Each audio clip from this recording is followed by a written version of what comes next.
In 7th grade. So this is my second video. This is over some new content that we are going to learn. This is over population and growth patterns. So within a population, the size of it's always changing, and it's dependent on some different factors. So there could be a lot more factors than just these ones, but we're just going to focus on 4 of them specifically. So the 4 factors that we are going to focus on is immigration. So immigration is when something comes into a new area and settles there and lives there. We have birth. Emigration, that is when you leave an area to live in another one. And death. So immigration is coming in, emigration is leaving. Those are just 4 things that can affect a population size. So, our population growth is based on the overall available resources that are in that area at that time. So, because of the resources, there are like 3 different things that can happen to our population. So, it could experience something that is called an exponential growth, and that is when that population increases very rapidly due to an abundance of resources that are found in that area. So if you are looking at this graph, it's showing our population size here, and then over time, it is going up really quick. We have another growth that is called logistic growth. So this is when a population is reaching its limited resources. That means it's going to reach something called its carrying capacity. So what a carrying capacity is, it's the maximum amount of animals that can be held within a single ecosystem. So logistic growth, our population size here again, and then time. So it's kind of like our exponential growth here at the beginning, but as it's starting to reach its limited supply of resources, that population size begins to taper off as it's reaching its carrying capacity. And then another thing that could happen as well, and this is the opposite of the up to above, this is a population crash. So usually when there's an exponential growth, it tends to lead to a population crash. And what a population crash is, it's the dramatic decline of a population over a very short period of time. So think of that one as your exponential growth up here, but just flip that graph upside down. So if we were to think about like an exponential growth happening and then a population crash, your graph would be like a big U or a parabola, if you know what that is. So I have a video for you, and I'm going to play it on here, and I am also going to put it on the Google form that we will talk about at the end. So we're going to watch this video. I just want you to think about during it, what type of growth is this video showing? And I'm going to put it full screen so that way you can see the whole thing. In South Australia, mice outbreaks happen on average once every 10 years.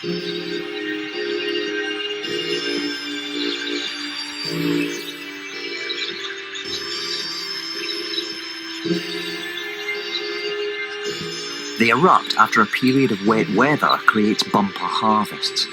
By the time they're discovered, it's usually too late.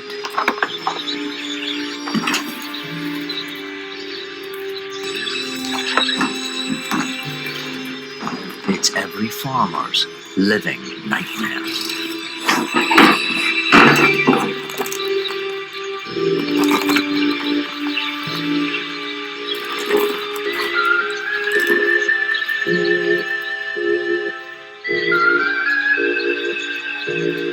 One unfortunate farmer filmed the actual moment she realised her pest problem was out of control.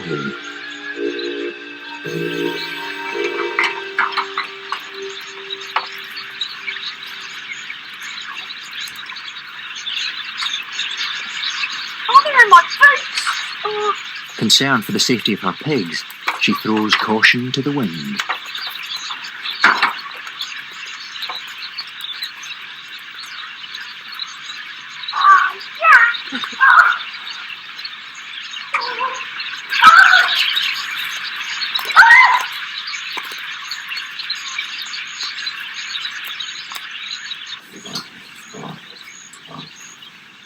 Among the pens, the mice found a limitless supply of food and safety from predators.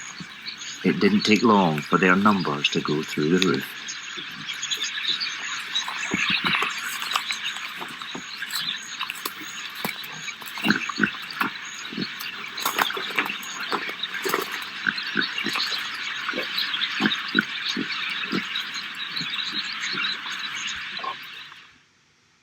Ooh, that video is kind of gross, isn't it? I wish I could see all of you guys' faces, because usually when I show that video in class, people are just sitting there like, ugh. So, based on that video, take a second and think about what type of growth is this video showing. I'm not going to tell you the answer because this is going to be a question that I want you to answer in that Google form that I'm going to have you do.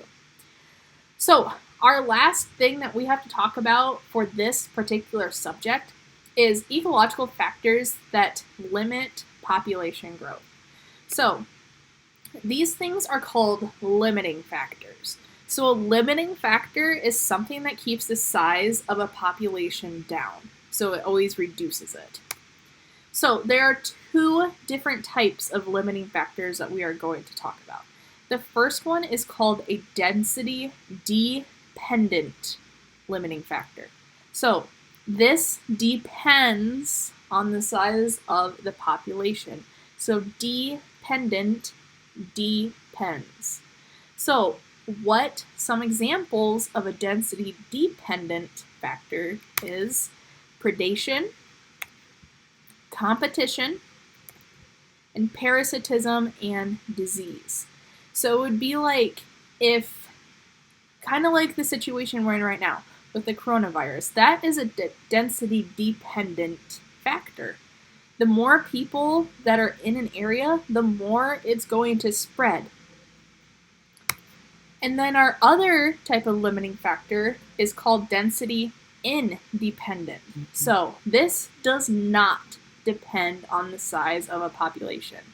Examples of this would be unusual weather, natural disasters, and human activities. So it does not depend on the size of the population because it's not going to be like, oh, a tornado is blowing through Waterloo. It's going to, I don't know, turn away from Cedar Falls or turn away from Gilbertville because the population is lower than it is in Waterloo. A tornado is going to go wherever. It'll even go in the middle of a field. It doesn't matter. So it does not depend on the population.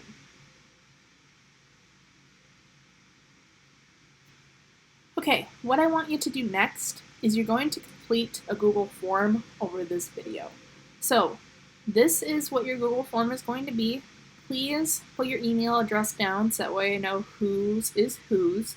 And then you're just going to answer some questions over this particular video. And if you can't remember the Mouse Madness video very well, I did include it for you if you wanted to watch it again. And then you have to answer that question over it. So again, if you do poor on this and you want to retake it, go ahead and do it. If for some reason you can't, just go ahead and shoot me an email and I will definitely open it up for you to do. So just go ahead and do that. And if you want to, do that Kahoot challenge again that I gave you. But that's it for me for this week. So if you have any questions, again, please reach out or contact me during that Google Hangouts meeting on Thursday. All right, I'll see you guys some other time.